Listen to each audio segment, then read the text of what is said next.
Boa tarde, povo amado. Esperar o pessoal chegar aqui. Zac já tá aqui.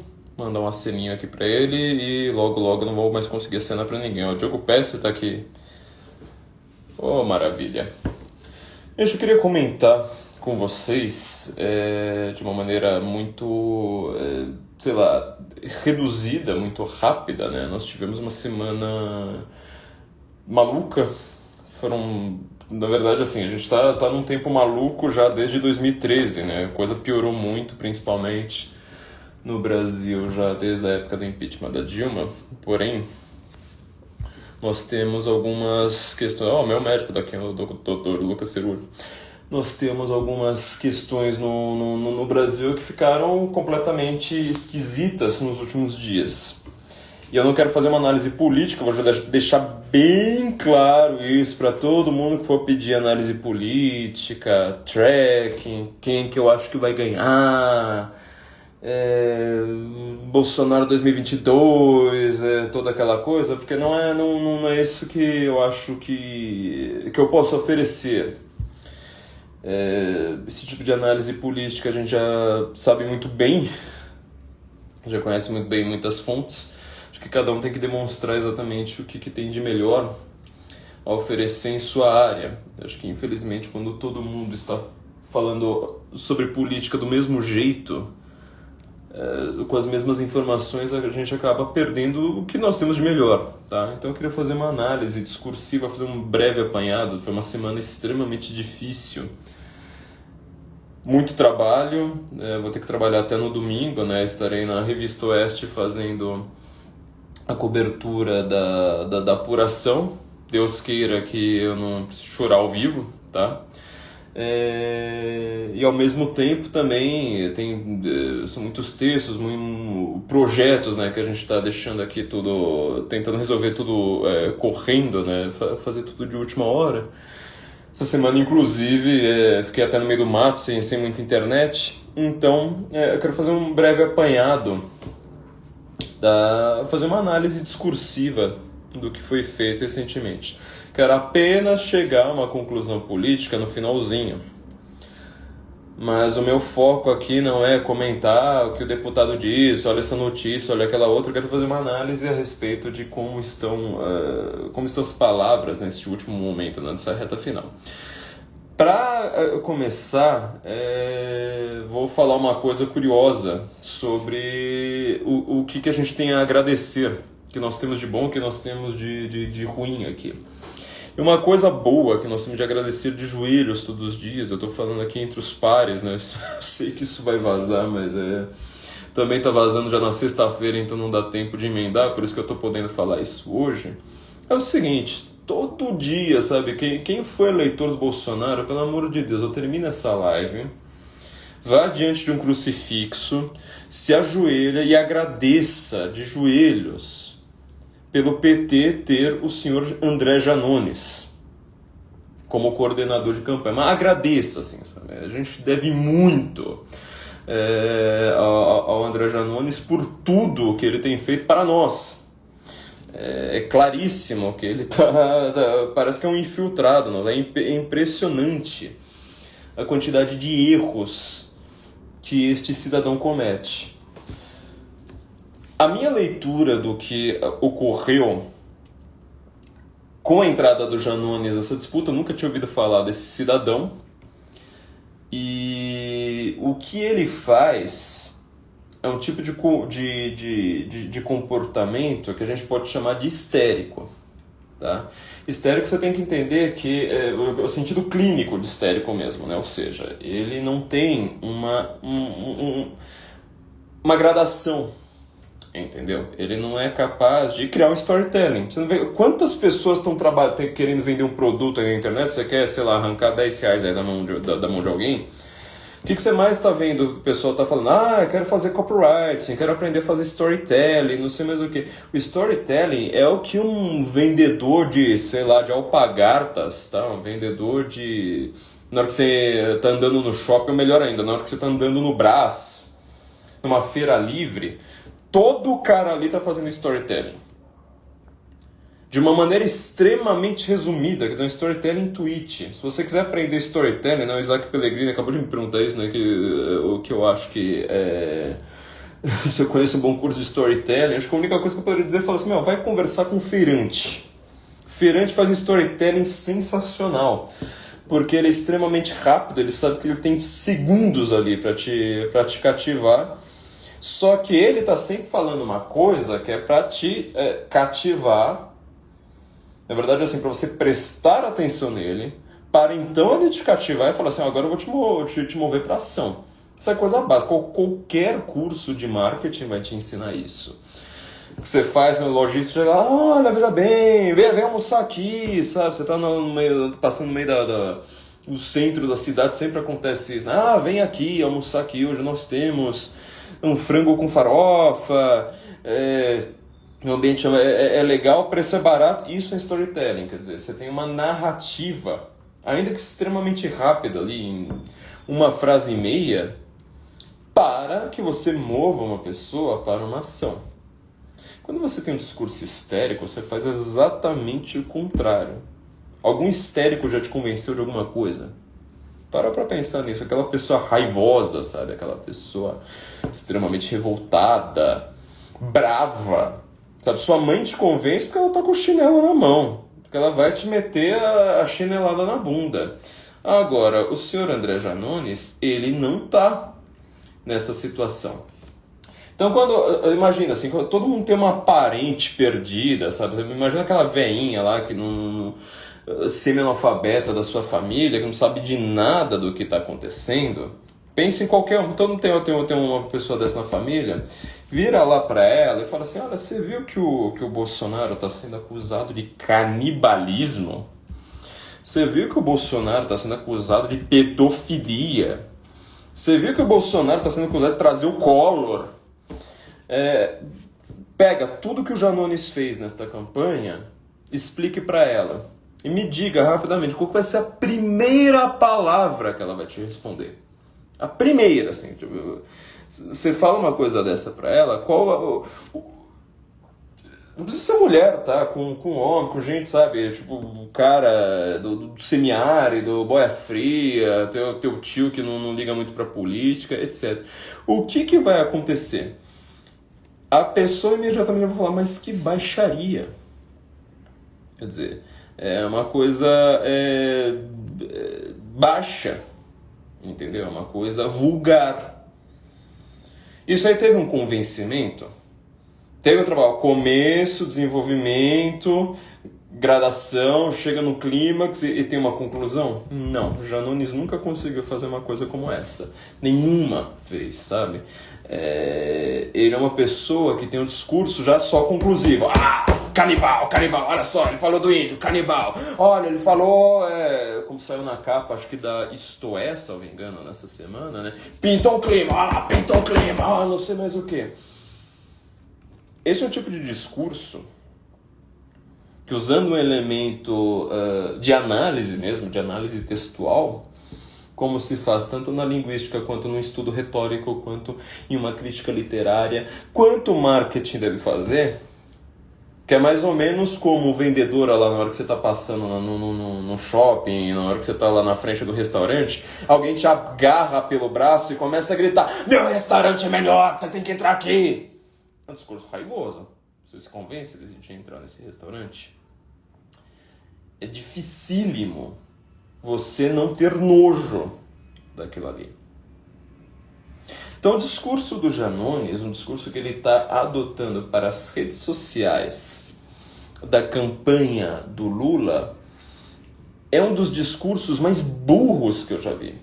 E isso me surpreende, porque a esquerda, naturalmente, isso aqui toda a direita tem que reconhecer, a esquerda tem um discurso muito melhor do que a direita. Mas assim, é discrepante, completamente discrepante. Você não tem nem como auferir, não tem nem uma metáfora possível para isso.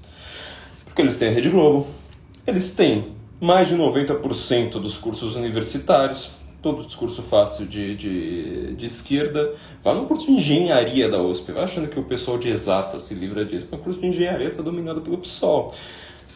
Porque, como eu tenho falado muitas vezes para vocês, há uma redução de vocabulário para explicação do mundo a partir da esquerda, que com 6 palavras você consegue explicar todos os problemas do universo.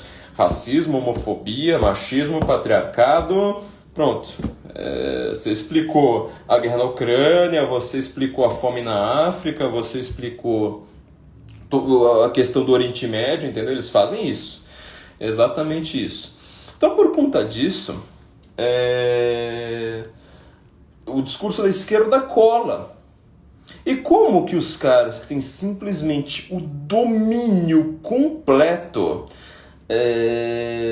da comunicação, das artes, das celebridades, da academia, daquilo que eles chamam de ciência, que não é exatamente o contrário, né? Ciência é dúvida, ciência é você colocar exatamente o questionamento, colocar a coisa entre parênteses, né? Como coloca ali o... Não é só Martin Heidegger, vários filósofos da ciência colocam isso. Falando, coloca a sua certeza entre parênteses aí.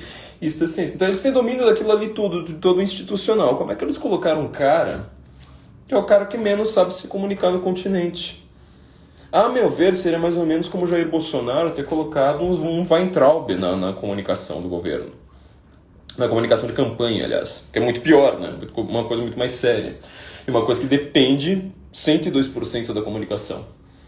Seria mais ou menos como ter colocado, sei lá, tenta pensar em qualquer desses direitistas lunáticos do Twitter.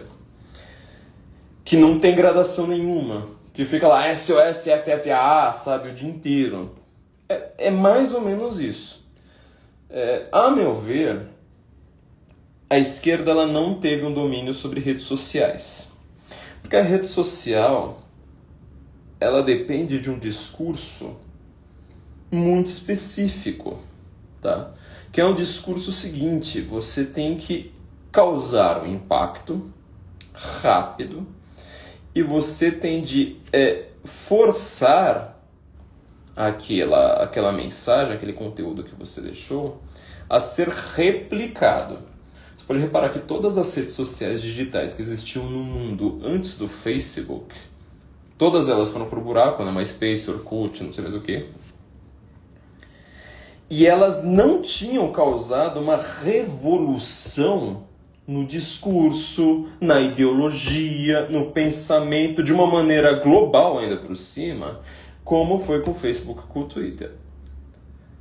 Porque tanto o botão de curtir quanto o botão de RT significa uma interação. Uma interação significa uma concordância, uma discordância, uma raiva. Você pode reparar, eu fico imaginando os estudos que fizeram para darem os nomes dos novos botõezinhos de curtir do Facebook. Lembra quando mudou? Que não era mais só curtir, agora tem o haha, agora tem o raiva, agora tem o choro, tal.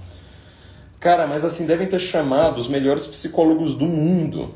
Você acha que é uma coisa idiota, né? Chegar lá numa reunião, lá, 4 pessoas, falar, tem que ser, né? Haha, triste, raiva, pronto. Meu, isso aí é essencial. Isso é uma coisa gigantesca. São estudos sobre vários tipos de comentários, o que a pessoa sentiu ali em cada um deles, para então você fazer um filtro adequado. A rede social digital, ela depende de causar a possibilidade de você causar um sentimento. Tá? Um sentimento de raiva, tristeza, sentimentos geralmente básicos. Né? Você pensa nos 4 sentimentos primários do homem, os 4 estão lá nos botõezinhos do Facebook, né? Alegria, medo, raiva e tristeza. Eu sempre comento que dos 4 sentimentos primários do homem, só um é o que você considera positivo. Os outros 3 seriam negativos, né? Raiva, medo e tristeza. No entanto, são estes 3 sentimentos aqui, justamente esses 3 sentimentos negativos, que fazem com que você se mantenha vivo. Se você não sentir um pouquinho de raiva, um pouquinho de tristeza, um pouquinho de medo durante o seu dia, você morre.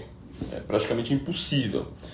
Você tem que ter medo de atravessar a rua, você tem que ter medo de bandidos, você tem que ter medo de enfiar o dedo na tomada, você tem que ter raiva ao ver injustiça, você tem que se sentir triste para você ter qualquer sentimento positivo por alguém. A falta daquilo tem que te causar tristeza. Se você não tem esses sentimentos negativos, são ditos, né, negativos, você não sobrevive. Vamos observar então como está funcionando o discurso da esquerda. Eles estão conseguindo causar raiva do Bolsonaro? Este é um ponto curioso. A minha leitura de verdade é que 90% da raiva, para mais, tá? 95% da raiva que você conseguia incutir nesta pessoa, Jair Bolsonaro, você incutiu em 2 momentos. Antes de ele subir ao poder, um ditador, o cara que já elogiou o Ustra, o cara que já, toda aquela coisa, machista, fez piada com gay, aí quando ele fez piada com gay, com a Preta Gil, aí cortaram e falaram que era racista, todo aquele negócio. Então, quer dizer, você tem um trabalho de causar raiva do Bolsonaro antes da campanha e o segundo momento, que foi na pandemia. Na pandemia que é o grande problema. Porque você explicar para o brasileiro médio que esse cara que você está chamando de genocida por causa de compra de vacina, ele na verdade foi uma das primeiras pessoas a comprar vacina no mundo, e você veja como é que o discurso não é lógico, gente. Quantas vezes eu já falei isso? Nunca tente, a lógica é um dos momentos mais altos do discurso, nunca tente averiguar, tentar convencer as pessoas logicamente. Seu erro mais básico, você só fica uma pessoa chata, quer dizer, se convence ainda menos. Você veja como é que foi o discurso ali durante a pandemia. Você acusava o cara de ser um genocida porque ele não compra vacina, e na mesma toada você acusa o cara de ter tentado comprar vacina indiana que era ruim. Sendo que eles que tinham criado esse negócio de falar assim, olha, a gente está fazendo uma... Nós aqui no Senado, que logo vamos criar a CPI da Covid, nós aqui estamos criando uma filigrana ali, na verdade uma maracutaia jurídica, para que você consiga comprar vacina sem aprovação da Anvisa. Quer dizer, eles fizeram isso e depois eles acusaram o Bolsonaro de tentar comprar vacina. E ao mesmo tempo que acusavam o Bolsonaro de não comprar vacina. E pega qualquer peça jurídica de advogado, quem nunca se meteu num processo não sabe como é que isso funciona. Mas o advogado, ele vai falar as coisas mais contraditórias possíveis, ao mesmo tempo, sem, assim, o normal da vida. Então ele começa a peça jurídica, assim, sei lá, tipo, você processa um cara, fala, esse cara aqui, ele, sei lá, degolou umas 60 crianças ali, estão todas as cabeças no freezer dele, e a gente foi lá, abriu a casa dele e tirou foto. O que o advogado de defesa do cara vai fazer?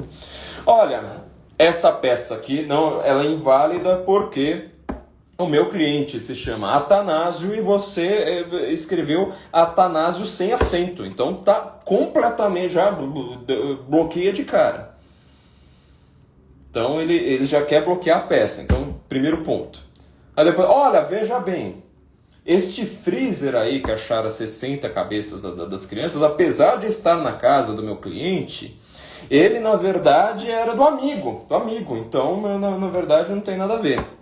Olha, mas apesar de ser do amigo e apesar de... Ainda que fosse isso, então o meu cliente, na verdade, aí você vai lá e inventa uma terceira desculpa, né? Fala assim, olha, então o meu cliente, na verdade, olha, ele tem depressão pós-parto, apesar de ser homem.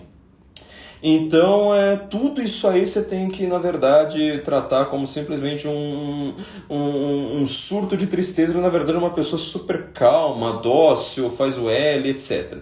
Então, quer dizer, uma peça jurídica, ela vai trabalhar com 4, 5 argumentos completamente contraditórios que um afasta o outro, sem medo de ser feliz. Uma acusação em massa... Numa era de massas, numa era de rede social, numa era de replicar tudo, ela funciona dessa mesma forma.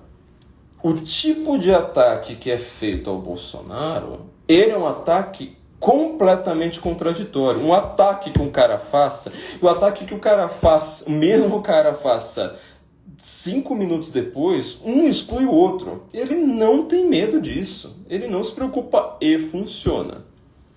Então, a meu ver, 90% do problema a ser enfrentado discursivamente envolve o ano de 2020, principalmente o meio do ano. E foi quando eu falei mais de uma vez que o Bolsonaro estava cometendo erros terríveis, absurdos, que ele nunca poderia ter cometido. Aqueles pronunciamentos que ele fez na TV tinham erros colossais ali que ele está pagando preço neste momento.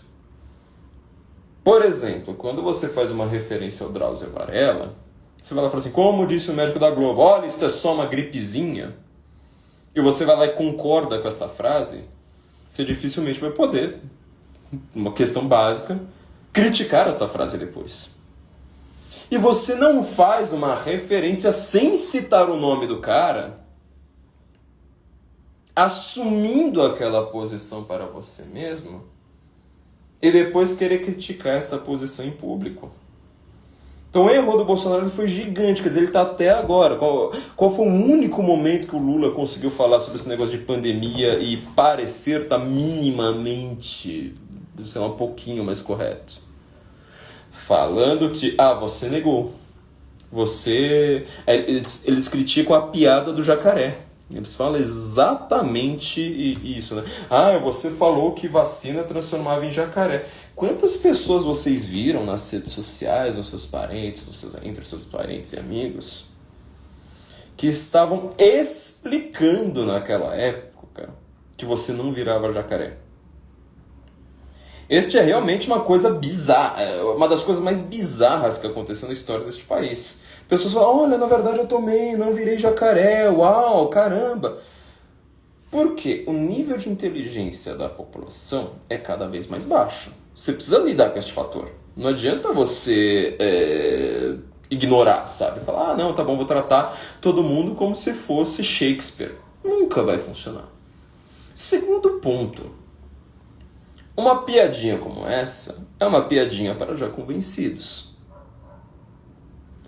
Quando você faz uma referência à fala do Drauzio Varela e faz uma piada em cima daquela referência, depois você vai criticar este próprio discurso, você vê que você colocou 3 camadas de entendimento que a maior parte da população, não estou falando da população que não tem educação formal, não estou falando população que sejam parte da elite econômica. Não, isso é entendimento que é completamente democrático, espalhado assim comunistamente por todas as classes sociais. Vai ter a tiazinha da limpeza que ela entende perfeitamente o que o Bolsonaro está dizendo, vai ter um desgraçado com pós-doutorado em Harvard que não entende.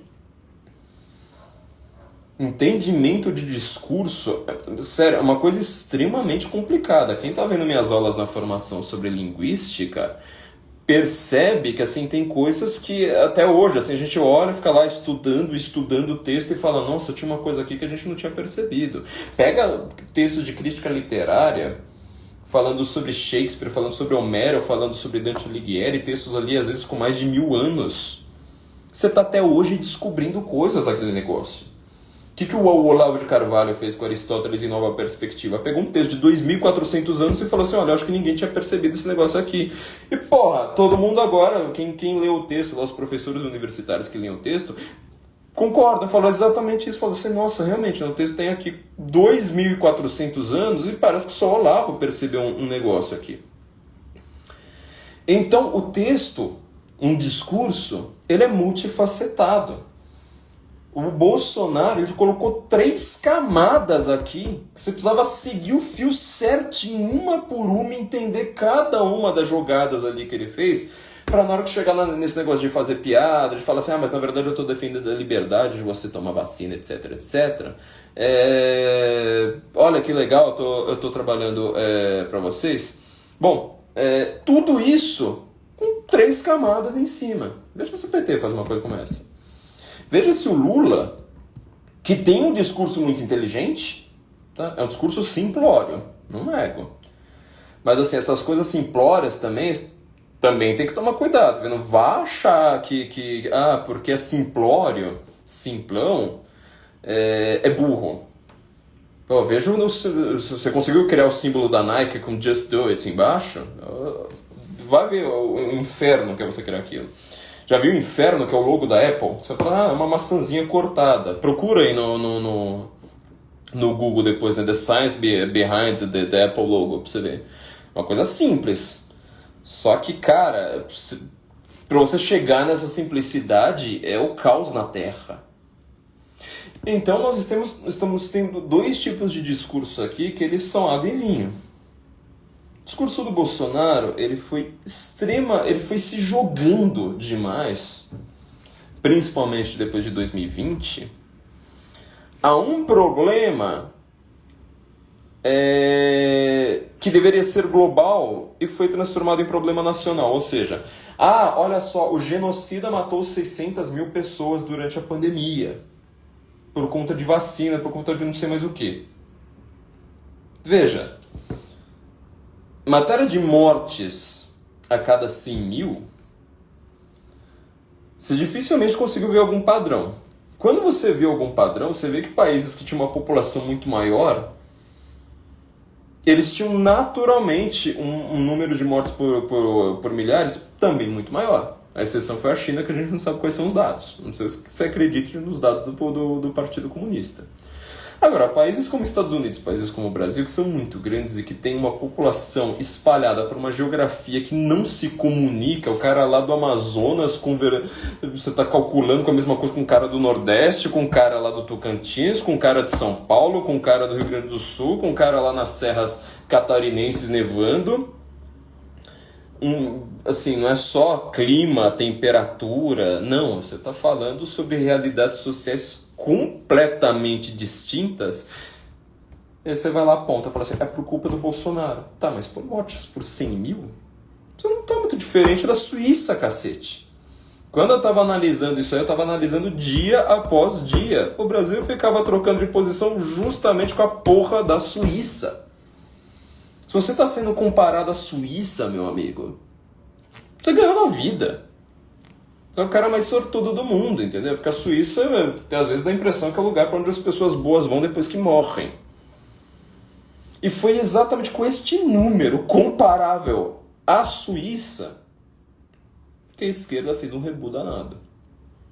Se a esquerda tivesse continuado apostando, o General Girão tá aqui, olha só, minha continência, valeu, olha só que coisa maravilhosa, tô me sentindo o máximo aqui. Se a esquerda tivesse apostado ainda em trabalhar um storytelling, uma narrativa, tal, baseando-se puramente na questão da pandemia, ela teria tido um sucesso um pouquinho maior. Mas minimamente maior. Vou explicar por quê. Em compensação, o Bolsonaro está tendo que se limpar do seu discurso justamente da época da pandemia. Você pode reparar. Pedir desculpa por palavrão. Olha só, sou uma pessoa dura, mas é justamente porque eu sou honesta. Assim por diante. Tudo isso que o Bolsonaro está fazendo, ele está voltado para... Você repara, essa eleição vai ser extremamente apertada, tá? Extremamente. Você não tem praticamente, sei lá, eu acho que quem aposta em, sei lá, 2 milhões de votos de diferença, pra mim é otimista, muito otimista, não importa de qual lado, tá? De um lado ou de outro. Porque, a meu ver, eu não bati continência com a mão esquerda, é só espelho, ó, tô com a mão direita aqui, o espelhamento da tela. Quando você tem um percentual tão pequenininho assim, na verdade o que acontece é o seguinte, o voto da direita já está plenamente definido, o voto da esquerda está plenamente definido, ficaram os indecisos, ficaram os isentões, e o fiel da balança para um lado ou para o outro, você está com um país extremamente dividido, então o fiel da balança para um lado ou para o outro deixou de ser ideologia, deixou de ser briga com o poder judiciário, etc. Vai ser um voto provavelmente pragmático de última hora. Neste sentido, a esquerda começou ganhando. Porque o pragmatismo deles de última hora, que eles estão assim, sabem, mas fazendo o diabo, principalmente lá no Nordeste, justamente onde está o radiolão, né? Rádio, propaga essas inserções de TV curtíssimas, que já foram refutadas, e o TSE vai lá e fala assim, mas foda-se. Quer falar, Guedes vai cortar o salário mínimo, Guedes vai cortar o salário mínimo, Guedes vai cortar o salário mínimo. Por que eles estão fazendo isso? Porque assim, acusar de canibal não funciona. Acusar de necrófilo, sei lá, mais Collor, nazista, como é que foi o outro lá? Satanista. Nada disso pegou. Mas você falar de maçonaria para a população comum. Faz o teste aí, meu filho. Desce aí, sei lá, vai lá pro meio da rua. Vamos pra Cracolândia. Vamos pra qualquer lugar de comércio pobre e fala assim, olha, você viu que o Bolsonaro é maçom? Entendeu? Agora você falar, olha, salário mínimo. Então, quer dizer, o que a esquerda está fazendo é uma correção ao discurso do André Janones. Porque o Janones está sendo uma desgraça para eles. E o Janones foi colocado lá... meu velho, essa é a minha interpretação, tá? Não tem como ter uma informação interna do PT. Mas o que eu aposto, assim, que faz... Tô indo pela lógica, é o seguinte. A esquerda nunca foi boa nesta comunicação do RT. Nesta comunicação que é tipo, joguei uma informação e você precisa passar pra frente. Por isso que o meme foi dominado pela direita, foi o que elegeu Donald Trump e foi o que causou o totalitarismo digital que nós temos hoje. Ou seja, uma censura brutal para você falar assim, olha, sempre diga fake news e milícia digital em qualquer lugar do mundo e você pode censurar tudo. O objetivo final de você ter inventado o conceito de fake news, de você ter inventado o conceito de que existem milícias digitais coordenadas, é única e exclusivamente censurar a internet. Você acha que o cara está preocupado em censurar uma banca de jornal? Quem é que compra jornal hoje, gente? É só pro cachorro cagar em cima. Todo jornalista da Folha depende das pessoas terem cachorro e precisar de um jornal pro cachorro cagar em cima do que eles escrevem. Falei isso 1 milhão de vezes. Porque o modelo atual, a discussão, a agora moderna, é a rede social. Veja o que o Elon Musk falou ontem no Twitter dele, explicando por que ele... o Isaac Pellegrini falou exatamente isso, né? Falando por que ele comprou o Twitter. Ele falou assim, porque o Twitter é uma agora moderna, nós precisamos ter uma civilização onde você possa debater livremente. Ponto. E isso é que a gente está perdendo, porque o totalitarismo digital, ele elegeu o Trump, ele fez subir a direita, ele fez o Olavo de Carvalho ser conhecido, ele colocou um monte de gente de direita, todo um discurso, sabe, pro-Brexit, eurocético na Europa, assim por diante, na crista da onda. Quantos sites cresceram recentemente, surgiram do zero e cresceram recentemente, que são de direita? Aqui no Brasil você tem a Revista Oeste, você tem o Brasil Sem Medo, o Senso em Comum é um pouquinho mais antigo, é que a gente nunca ficou rico, a gente é pobre e miserável. Mas nos Estados Unidos você tem o Daily Wire, você tem várias muitos sites que assim, você vai ver a idade deles, eles não têm 5 anos. É esta a preocupação deles, fala assim, não tem acesso a isso. Veja cada peça que o Zanin coloca no PT. Tem que derrubar esse perfil, tem que derrubar esse perfil, tem que fechar esse jornal, tem que fechar esse site, blá, blá, blá, blá. É só preocupação com isso. Se você tivesse escrevendo o jornalzinho aqui, divulgando no bairro, não importa, entendeu? Porque ninguém lê. Tá? Então, com tudo isso que a gente está... todo este modelo, eu acho que assim, o Janones ele foi colocado na coordenação do PT... porque a forma como a esquerda pensou em fazer um meme, né, The Left Can't Meme, foi justamente colocar um cara lá para falar assim, olha, a rede social é briga, a rede social é violenta, a rede social é xingar e fazer acusações horrendas, uma atrás da outra. Falar, tá bom, então coloca lá o Janones. Janones, ele sei lá, eu tô tentando pensar no... É um Alex Jones, tipo como se fosse o Alex Jones, né, da esquerda. É uma teoria da conspiração atrás da outra, um discurso completamente estourado. Ver uma pessoa que ela é histérica, é difícil você não ter conhecido pelo menos uma pessoa que seja histérica na sua vida. Geralmente é o cara mais chato da galera. É aquele cara que, assim, ele não para de falar um segundo. Tá uma mesa de 500 pessoas, você só ouve a voz dele. O cara não para de falar, o cara segura, fala encostando, entendeu? Tem... assim, o discurso dele, geralmente, ele tá sempre com sentimento exaltado. Então, cara, assim, ele vai do otimismo maravilhoso, olha, tá tudo maravilhoso, para, olha, nós vamos viver sob o nazismo e vamos todos morrer se você não acreditar em mim. Em 2 segundos, ele só tem esses 2 extremos. O Janones, ele tem esse tipo de discurso, não estou falando que a pessoa dele seja isso, mas assim, o discurso dele não é um discurso de marketing, não é um discurso de convencimento, não tem storytelling, é um discurso completamente histérico. Como muita gente na direita, infelizmente, tem no Twitter. Só que são aqueles maluquinhos que você vai lá e ignora. Entendeu? Se tinha Weintraub da vida, sabe? Não era exatamente assim. Então, quando você coloca uma pessoa dessa numa campanha digital, a minha interpretação é que o PT falou assim, vamos brigar, a rede social é briga. Só que eles não perceberam que tem uma ciência por trás aí dessa briga, que tem todo um entendimento, algo a ser estudado, tá? Que a esquerda não dominou. Agora você veja, dá para você perceber claramente isto, que tudo o que foi feito juridicamente nos últimos tempos, principalmente nessas 2 últimas semanas, é um discurso feito para o pós-eleição, tá? Então, assim, a gente tem uma mania de, quando tá vendo notícias sobre eleições, achar que a notícia assim, é pro dia de hoje. Não, a notícia não foi feita pro dia de hoje.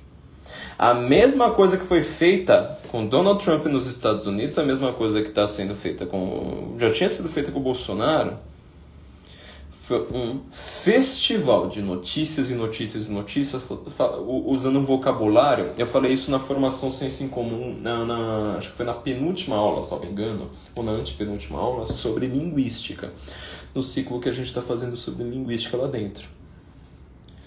O nazismo, ele criou um vocabulário completamente militarizado. Você veja isso no livro LTI, né? Lingua Terti Imperi, do Victor Klemperer. Era um linguista, um crítico literário, professor de literatura, professor de língua francesa, judeu na Alemanha. E ele faz um estudo muito sério justamente sobre como uma mudança na linguagem, no vocabulário comum, nos termos usados no vocabulário da modinha da época, ele favorecia uma sociedade paramilitar. O cara era comunista, o cara era de esquerda também. Socialista, pelo menos eu não lembro se ele era socialista ou social-democrata, não lembro agora o que ele era, mas ele era de esquerda. Ele fala isso no livro o tempo todo. Então, por exemplo, um cara ganha uma competição de carro, um alemão ganha uma competição de carro, você vai lá dar uma condecoração militar para ele. O cara, sei lá, salvou um gatinho da árvore, você trata ele como, olha, nosso sargento tá aqui. Então você foi transformando a sociedade com uma rapidez absurda em paramilitar. O que está acontecendo hoje é simplesmente uma inversão disso. Eu escrevi isso na Revista Oeste no meu penúltimo artigo. Não o sobre inquérito, ou foi o do inquérito, agora eu não lembro. Talvez seja o último ou penúltimo, não lembro. Eu estava explicando, citei exatamente isso. Você inverte. Para você acusar alguém de nazismo hoje, você precisa falar assim, tá vendo? O cara tá querendo matar judeus. O cara ele acredita na superioridade da raça ariana. Não, foda-se, você não precisa de nada disso. Você o acusa com a mesma terminologia, ou seja, fazem parte de uma milícia digital. O inquérito das milícias digitais. Existe milícia digital? Existe esse conceito? Eu até mostrei que isso aí tudo surgiu com um cidadão chamado Marlos Appius, tá? Que ele, num podcast chamado Rebobinando Talks, tem um episódio chamado Milícias Digitais, elas existem mesmo? Parece que tiraram do ar, eu não consegui achar. Porém, olha como que era, né? Elas existem mesmo, quer dizer, era uma dúvida.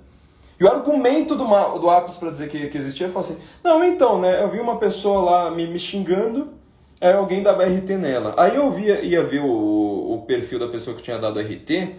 Aí tinha RT daquela primeira pessoa, quer dizer, uma troca. Então, pra mim, era uma troca de interesses. Então, o Bolsonaro ele tem uma milícia digital preparada pra defendê-lo. É tipo, todo o argumento dele gira em torno do Bolsonaro zoeiro, né? Que virou assessor do Bolsonaro. Então, olha, as pessoas estão ganhando cargos. Uau! Puta merda, né? Passa pelo Mar dos Lápios. Vai pro José Fux, no Estadão. Passa pelo Felipe Moura Brasil, sabe? Várias reportagens, uma atrás da outra, vai transformando o Brasil num totalitarismo. Porque vocês que estão aqui comigo, milícia. Repara, o vocabulário é militar. O que é milícia? Milícia nos Estados Unidos está até lá não está na Constituição, ou tá, não lembro, né? Mas assim, eles usam esse termo porque é a possibilidade de você se armar para defender um determinado local. Mas na língua portuguesa, principalmente no Brasil atual, miliciano é o cara que ele é o contra-chefe do tráfico, né? É um policial corrupto que ele vira chefe, praticamente um traficante do outro lado. Então, por conta disso, você tem um vocabulário hoje, na esquerda, que ele é totalmente baseado em uma acusação de militarismo. Então, ó, milícia digital. O gabinete do ódio. O gabinete, essa palavra gabinete, ela é muito clara. Gabinete geralmente é aquele negócio que define coisas a portas fechadas sem você saber o que é que está acontecendo. Tá? A aula não está no YouTube porque ela está na formação Senso em Comum. Isso aqui é só para os meus alunos, a gente ainda vai reabrir o carrinho da formação Senso em Comum. Tá na segunda emenda, tá certo, isso aí, tá na Constituição Americana, a palavra milícia, né? Você fala que estão sendo perpetrados ataques. Eu estou falando o tempo todo dessa palavra, ataques. Como assim? Ataques a instituições e personalidades democráticas. Você não adora ficar repetindo a palavra democracia como se fosse sinônimo de liberdade, o que é um erro conceitual gigantesco. Mas você está querendo dizer, democracia é o regime livre.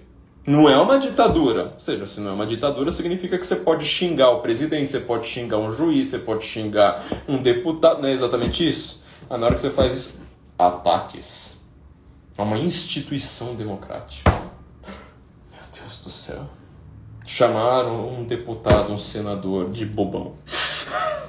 A democracia está em risco. Você entendeu? Eles fazem isso com vocabulário militar. Acusando isso aí de militar. Tudo que eles vão fazendo é uma terminologia, a criação de uma terminologia de termos rápidos, fáceis, para todo mundo ficar repetindo, sem cérebro, sem passar pelo crivo da lógica. Falei, né? Lógica é a coisa mais elevada, a parte mais elevada do discurso. Aliás, a segunda parte mais elevada. A parte mais elevada é a dialética. Mas é uma forma de você ficar repetindo termos de uma maneira goebbelsiana. Você só inverte. Fala assim, ao invés de você condecorar seu lado como militar, você acusa o lado de lá como militar. Resolvido o problema. Não tem mais dúvida nenhuma. Por fim, este lado de você ter a comunicação de massa, e é onde que eu quero chegar, uma comunicação de massa em redes sociais digitais, ela depende muito da repetição. E principalmente daquilo que eu também falo isso muito na formação, né? Eu fico batendo essa tecla o tempo todo, não importa o que eu esteja falando, eu sempre volto nessa tecla. Evite ter qualquer tipo de informação na sua vida de maneira passiva. Ou seja, você não pode buscar uma informação em feed de rede social. A coisa mais correta é você entrar num site. Quem quer fazer uma coisa como essa tem que entrar num site e colocar e pesquisar exatamente o que esse site está dizendo. Tem um fio condutor narrativo. Agora, se você entra numa rede social, você está deixando que um algoritmo de rede social determine tudo por você. Se é um algoritmo de rede social, tá? que vai chegar para você? O que o dono da rede social quer. Sendo assim, você vai ter um tipo de informação completa, alguma narrativa voltada para falar assim, olha, tá vendo, o cara é canibal. Olha para os trending topics do Twitter e olha aquelas notícias que eles deixam em destaque. Eles deixaram em destaque alguma vez, tipo, olha, é mentira que o 13º vai acabar, porque o Paulo Guedes já avisou isso faz 2 semanas, fez live, fez pronunciamento, fez o Haikyuu Parta, assinou, tatuou no braço, olha, o 13º não vai acabar. Continua. Isso aí nunca é desmentido. Agora você vai lá, cita o nome de um deputado sem acertar o acento, né? Fala, na verdade, tipo, esse deputado aqui, o nome dele não se escreve com 2 S, é com C cedilha. Puta, é refutado na hora. Você entendeu? Então, onde que a esquerda está dominando o discurso é nessa passividade. E a passividade, ela depende da repetição em massa de sensações que você terá que são incutidas pela mídia. Então, a mídia quer te dar a sensação de que Bolsonaro colocou o Brasil em risco durante a pandemia. A mídia quer te dar a sensação de que o Bolsonaro, ele... sei lá, todo esse monte de acusação.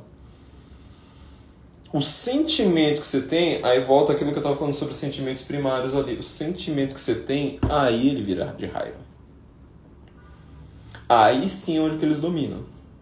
Enquanto que a direita, ela tenta criar, por exemplo, medo com o negócio de Venezuela, com, sei lá, a liberdade, o problema que você vai ter com uma ditadura que não venha do executivo. Tudo isso é dificílimo de explicar para a população. Todas as coisas que estão sendo colocadas em discurso agora, elas precisam ser extremamente simplificadas, diretas e retas, tá? E assim, não é agora, não é hora, igual o pessoal das redes sociais faz, acordar e falar, nossa, vamos falar de Foro de São Paulo, vamos falar sobre... Cara, quem tá convencido disso já tá convencido, não dá pra você convencer ninguém, sabe, sobre um negócio desse na última hora. Só que tem uma diferença brutal. Você tem vários pontos pragmáticos que são justamente isso que vai dar aquela pequena diferença. Então, assim, ao contrário do que aconteceu com Donald Trump, não tá na hora de você chegar agora em redes sociais. Isso aqui pela primeira vez na história eu vou falar uma coisa: a campanha do Bolsonaro tá mais correta do que o pessoal da direita tá falando na internet, né? Não é hora, minha gente, pra vocês ficarem usando esse tipo de vocabulário, sabe? Olha, uma maquininha lá parece ser meio... Não fala isso, sério, engulam. A pior coisa que vocês podem fazer agora é isso. Deixa com quem é um burocrata que não mostra a cara que tá averiguando esse negócio. Entendeu? Não é hora de você ficar falando, olha só, né? Usar aquela palavra que começa com FR e achar que você vai ganhar alguma coisa com isso. Não, você vai perder a conta. E sabe o que vai acontecer de novo? Mais inquéritos, mais perseguição, mais atentados que você simplesmente coloca lá pecha. Tipo, esse cara aqui, sei lá, depois de milícia, vai ser o que agora? Vai ser, terroristas digitais. Já usaram isso, você viu, né? Teve uma certa grande autoridade no Brasil que usou exatamente esse termo, terrorismo digital. Você quer entrar para a lista de terroristas do Brasil? Para depois você não conseguir entrar nos Estados Unidos? Para depois você ser investigado internacionalmente? Eu já dou um spoiler aqui para vocês, tá? Uma coisa que eu sei de uma fonte interna. É que assim, é interno, mas assim, dá para você dar uma pesquisada e achar isso. Tem um estudo da FGV, rolando agora, em conluio com, agora eu não lembro se é Colômbia, não lembro agora qual universidade americana, que está fichando vários perfis da direita brasileira, pegando todo esse discurso aí que vocês estão, toda aguerrida, agora tem que botar o pau na mesa, não sei mais o que, blá blá blá blá. Eles estão fichando para passarem para os Estados Unidos e falar, isso aqui é terrorismo doméstico, isso é a continuação do 6 de janeiro, e você tem que puxar o visto aí de todas essas pessoas e colocar numa lista de você não poder pegar voo. É isso que vocês querem? Para e pense. Você veja como o discurso, palavras, dependem de N elementos não textuais. Antes, depois, durante, em cima, embaixo, por trás, pela frente, tudo. Tá? Então agora é hora de você... acho que essa eleição virou exatamente o modelo americano, no qual você não está mais tentando convencer, essa é a única conclusão política que eu dou, tá? Porque eu quero realmente fazer uma análise de discurso e não análise de quem é que ganha, sei lá, fim do mundo, essas coisas todas aí.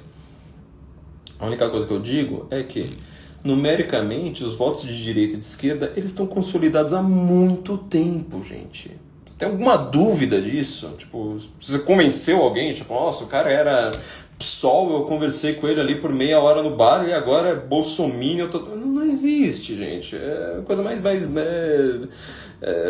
boba, assim, sabe? Possível.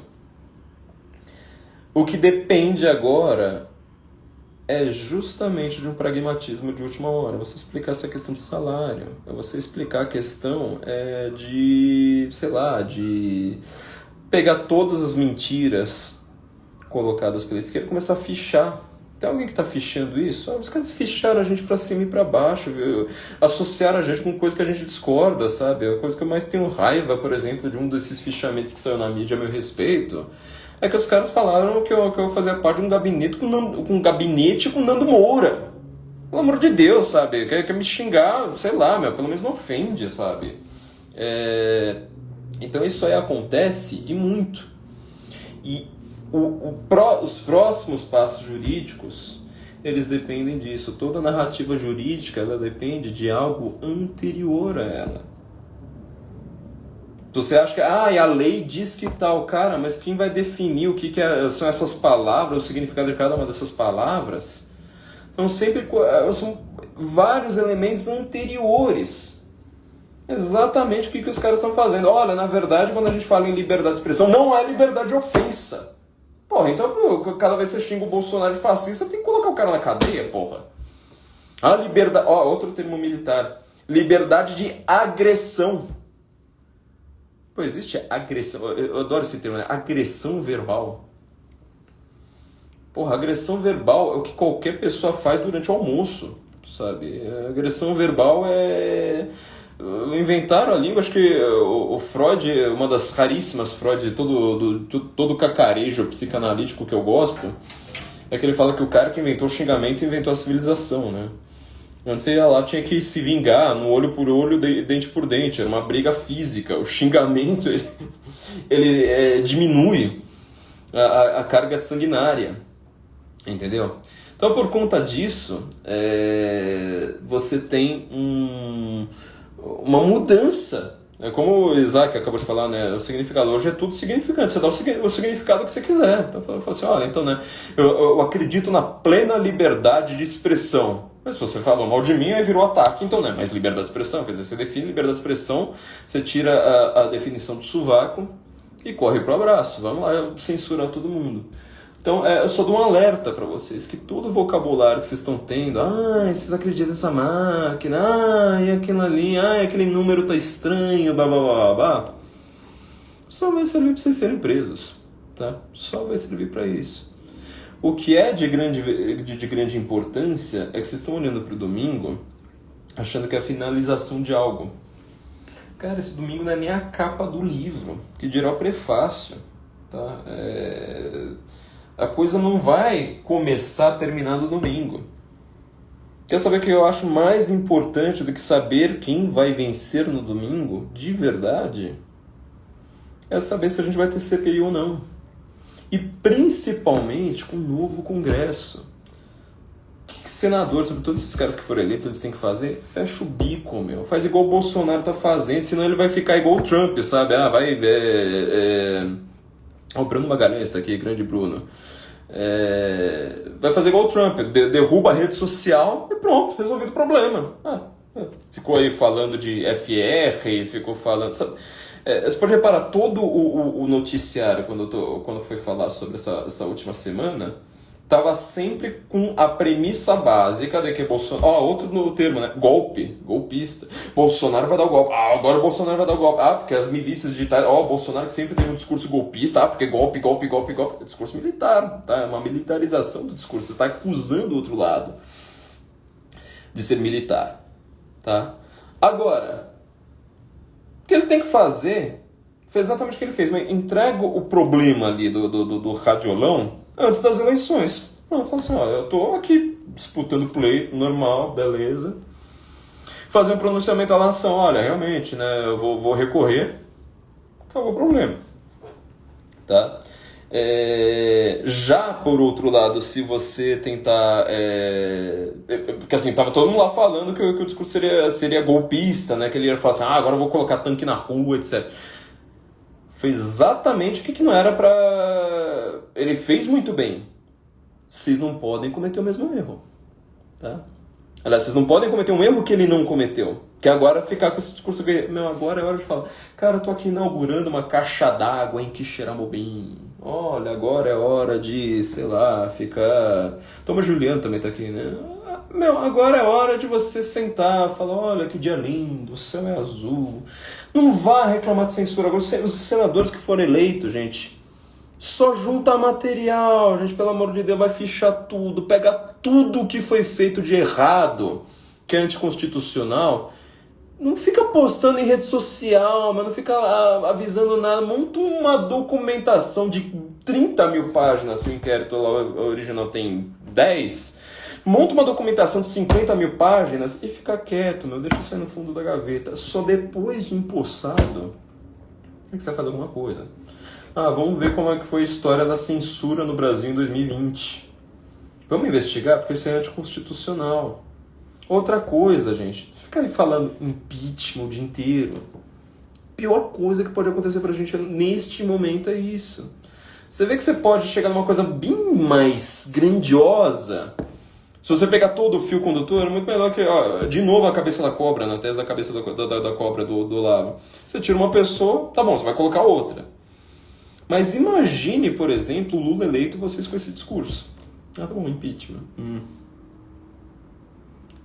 Você vai ganhar o que com isso? Desculpa, só pra saber. Porque eu não tô entendendo.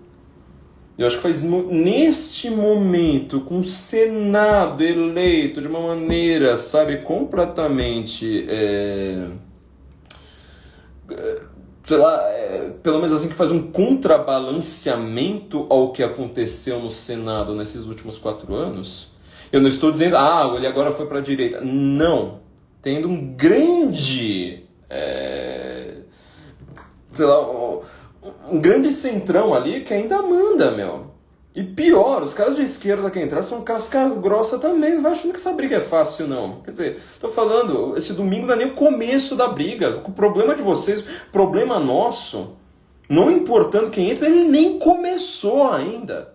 O que muito mais importa é saber, vai sair uma CPI sobre Instituto de Pesquisa, sobre censura, sobre radiolão? Se você juntar essas 3 coisas numa mesma CPI, para pensar quantas coisas você consegue... O problema não é a conclusão. Para já, eu quero achar a conclusão e entregar lá pro TSE. Não. É o processo. A Lava Jato foi boa por causa da conclusão? Você nem lembra da porra da conclusão da Lava Jato. A questão foi o processo. Quanto mais lento, menor. Que isso aí dure, sei lá, 1 ano e meio. A coisa que eu mais quero é ver isso aí, sabe? Fervente, sabe? Todo dia lá na Globo News. Olha, hoje aconteceu isso. Olha, hoje aconteceu aquilo. Olha, hoje... E, não vai. O Moro foi muito esperto nessa. Por que a gente teve sorte, teve prisão do Lula, teve impeachment da Dilma, etc. Porque o Moro não acordou um belo dia e falou assim, eu tô prendendo o Lula. Não, eu quero falar, tipo, círculos concêntricos, cada vez menores, cada vez menores, cada vez menores, cada vez menores. Na hora que todo mundo já falou assim, cara, Moro, pelo amor de Deus, eu já vi todas as provas possíveis pra prender o desgraçado, porque você não prende. Ele vai lá, prende o assessor. Olha, agora vamos prender o cara que conversou um belo dia. Agora uma condução coercitiva de quem serviu uma lagosta. Agora não sei mais o que. É isso, gente. Vocês são apressados. Agora é hora do banho-maria. Esse negócio não importando quem entrou. Não adianta você tentar dar uma canetada. Você não vai resolver nada na canetada. Você tem que fazer justamente o contrário. É pra você sangrar, exatamente. Pra você ferver o cara sem saber, igual um sapo, pra ele não perceber. Enquanto a gente fica debatendo só o problema eleitoral, que já é um problema gigantesco nas nossas costas... A gente ainda não analisou. O que a gente precisa agora é montar o mesmo tipo de documentação que eles fizeram. Que eu espero que, sei lá, se algum deputado, se algum senador me ouça, o meu recado é esse, fala assim, cala a boca, cara. Tipo, eu não quero você fazendo hashtag, você avisando de nada, olha, tô agora sendo protagonista, né, você ou não. Não, cara. Junta a documentação, junta seu time jurídico, contrata um escritório de advocacia caríssimo. Pega o fundo eleitoral, sei lá, essas porcaria aí que eu não entendo nada. Pega toda a grana, contrata seu advogado. Fala assim, eu quero assim pegar os últimos 6 meses do que aconteceu com essa instituição burocrática de Brasília. Ficha ali, pega, sabe, uma coisa por uma. Veja quantos crimes você consegue fazer. Veja que um certo cidadão chamado Fernando Haddad, quando ele falou uns tempos aí, acho que foi, sei lá, anteontem, ele falou sobre uma coisa de lado de Paraisópolis, né, que vazou um vídeo lá na Folha dizendo que um cara pediu para apagar aquela cena do tiroteio. Quer dizer, primeiro ele vai lá, nega, ele finge que não aconteceu, foi lá até falar assim, o Fernando Haddad não vai nem falar assim, tá vendo, tiroteio é culpa das armas do Bolsonaro. Não falou nada disso, ele simplesmente mudou de assunto. De repente ele disse que apagar o vídeo, que era uma coisa assim de susto, os caras estarem com medo, sabe? Tipo, aquela coisa que você fala assim, correndo, fala assim, apaga isso, pelo amor de Deus, eu quero sair daqui, putz grila, acho que eu vou morrer. Ele vai lá, ele arrola 5 crimes. Ele fala assim, isso aqui pode ter sido isso, ocultação de não sei o que, ocultação de blá blá blá. Esperto, faça a mesma coisa que ele. Fernando Haddad não é bobo não, meu amigo. Faça a mesma coisa. Cada vez que você tem um crime ali contra... olha só, né, mandaram derrubar um perfil. Peraí, você tem que analisar. O inquérito teve Ministério Público? Não, antidemocrático. Então pega tudo que seja crime contra a democracia, só com esse ato, rola esse, dá tantos anos de cadeia. Além disso, não teve o devido processo legal, então vamos lá, devido processo legal, um por um, tem isso aqui, tá. Agora, teve também um outro problema, porque você fez isso de ofício, sendo que você precisava ter sido provocado. Então, mais um crime, tal. Bom, agora sempre também, além de tudo isso, isso é censura, porque a Constituição proíbe, então a gente precisa de mais... vai rolando. Eu tenho falado isso também já há muito tempo, nunca ninguém faz isso. E não é pra você falar, olha só, né, juntei aqui pra eu colocar lá num blogzinho lá de direita e ficar gritando sozinho. Não. É pra você entregar isso pro seu senador. E calado, tá? Fica pianinho, meu. A direita não sabe ser pianinho, a direita só sabe ser histérica, agressiva, sabe? Tem um discurso maníaco, obsessivo-compulsivo. Sabe, tá sempre o borderline, sabe? Tá sempre numa ponta ou na outra. Parem de fazer esse tipo de cagada, tá? Não sejam igual Janones. Tem um discurso com coerência, storytelling. Tem todo um storyline para você fazer, que é isso que vocês não estão fazendo. Então, gente, só para avisar, essa batalha de domingo, ela é ainda o prefácio, não importando quem ganha, você tem que ver. Para mim, a questão de saber se uma CPI vai para frente ou não, ela é o determinante da nação. E vocês sabem que também, não importando quem ganha, as suas é que vão determinar de verdade a nossa liberdade. Então, cuidem disso. É um recado que eu posso deixar para vocês. Estou fazendo essa live muito na correria, porque essa semana realmente ela é muito corrida.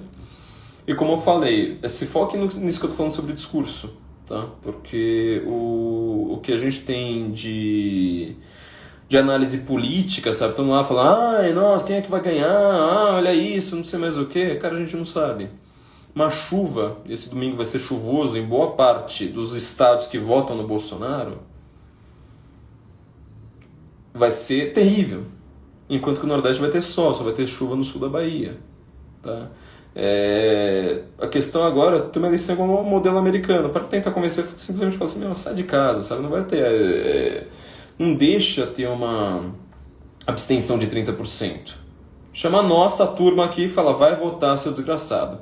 Então é isso que eu tinha para dizer, espero que tenha sido útil para vocês. Como eu escrevi a Paula Kemp aqui está colocando, como eu coloquei no Twitter, na minha nova campanha agora, vai votar caralho.